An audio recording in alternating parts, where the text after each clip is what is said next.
science de l'ingénieur au féminin. Une opération pour inciter les jeunes filles à oser les carrières scientifiques de haut niveau. Aujourd'hui, 3 ingénieurs sur 4 sont des hommes.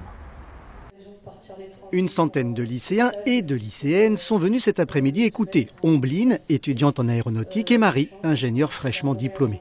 Le but de la rencontre, briser ce plafond de verre qui empêche les jeunes filles, même brillantes, de se lancer dans des études scientifiques. Le manque de confiance serait le premier obstacle. Je pense qu'on hésite beaucoup et qu'on a peur par rapport au niveau de travail, au rythme de travail, et du coup on n'a pas forcément confiance en nous. Donc toi, tu n'as pas confiance en toi? Pas vraiment. Pas vraiment, non. Alors les garçons, ils doutent un peu moins. Ils doutent un peu moins parce que eux, ils se disent si je vais pas là-dedans, j'irai autre part et tant pis. Enfin, ils se posent pas trop de questions, que nous les filles, on aime bien avoir un parcours bien réglé, carré, etc., savoir ce qu'on va faire. Si jamais vous avez une idée en tête, foncez. Il y a toujours moyen de revenir sur sa décision. C'est pas parce Le deuxième obstacle, et c'est un cercle vicieux, les filles ont peur des filières où elles sont peu représentées.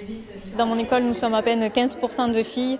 Donc, mais franchement, ça ne me dérange pas parce qu'il y a une entraide et on ne se sent pas isolé en fait. Donc, ce n'est pas un problème. Et puis, c'est une école qu'on fait par passion.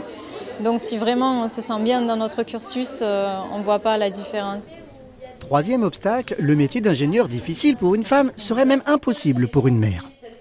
Il y a des barrières psychologiques, on m'a déjà dit, c'est pas compatible avec une vie de famille, donc elles se projettent déjà mère de famille avec des contraintes qu'elles devront assumer, alors que pour le moment, j'ai encore jamais vu un garçon me dire que pour sa vie de famille, ce serait compliqué.